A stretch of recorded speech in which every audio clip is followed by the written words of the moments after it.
Home Alone, the classic illustrated storybook.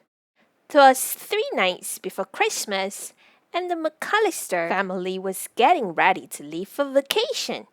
Everyone was busy packing. Everyone except Kevin, who was busy getting into trouble. "Go straight to bed," his mother demanded. "That's enough trouble for one day." Lying in bed, Kevin could hear voices and laughter coming from downstairs. Everyone was having fun without him. "I hope I never see my family again," Kevin whispered.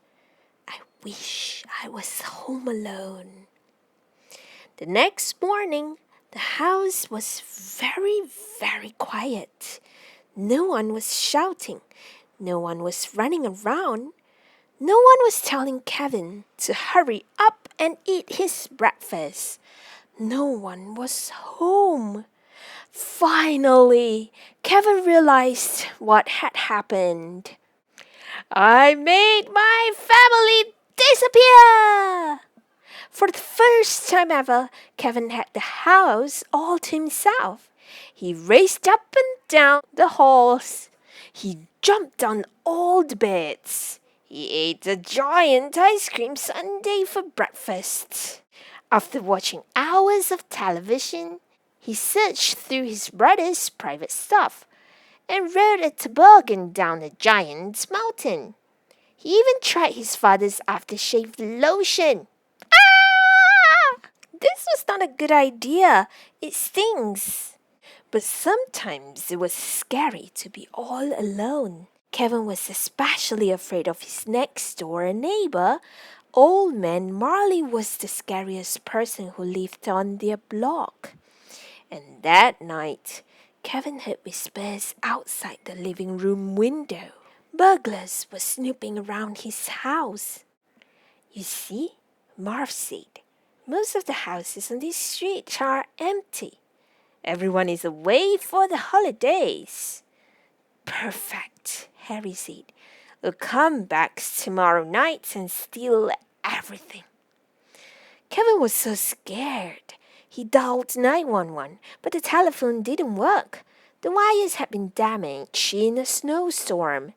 After hiding under his parents' bed for a long time, Kevin decided that he was being silly.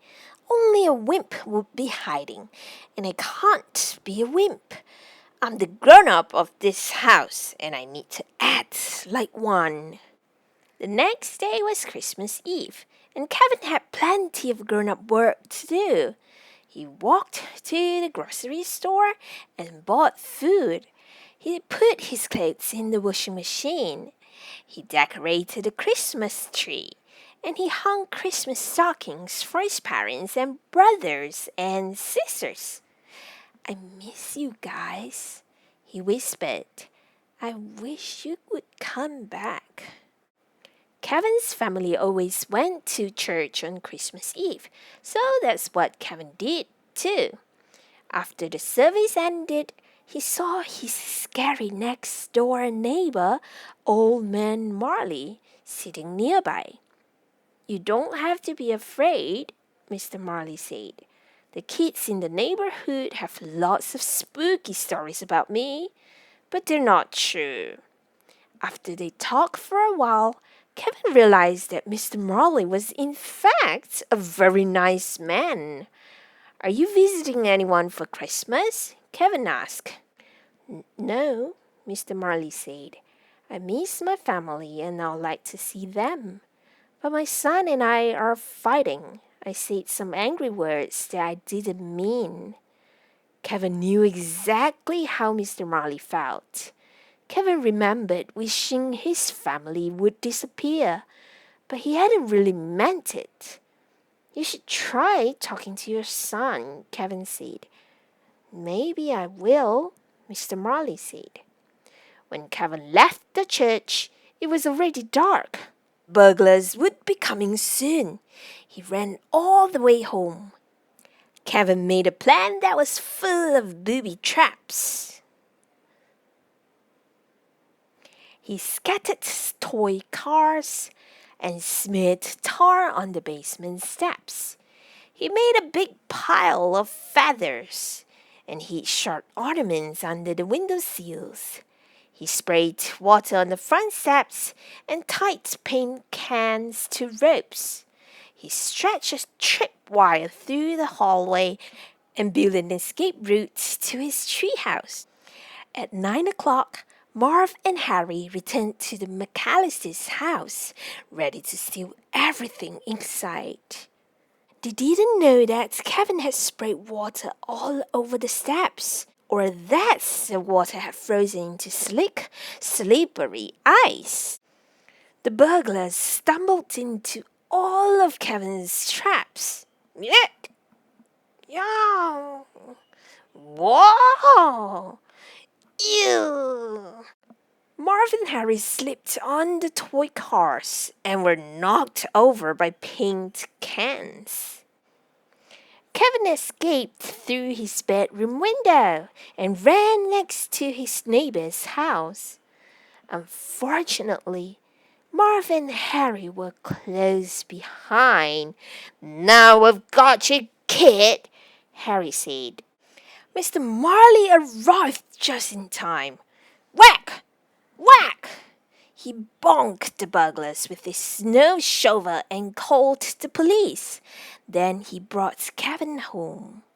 That night, Kevin left a note for Santa Claus along with some milk and cookies. He couldn't wait for Christmas morning. "Dear Santa, I don't need any presents. Just bring back my family. Love, Kevin McCallister." When he woke up the next day, Kevin rushed into the living room. "Mom? Dad? Is anyone here?"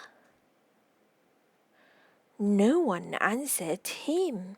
Then he heard a familiar voice. "Kevin, is that you?" His mother was home. "I missed you so much," he said, giving her a giant hug. "I missed you too," she said. "Where are the others?" Kevin asked. The front door flew open, and there they were. His father, his brothers, and sisters. Everyone was home at last. "Are you okay?" his father asked. "I'm just happy you're all back," Kevin said. "Merry Christmas!"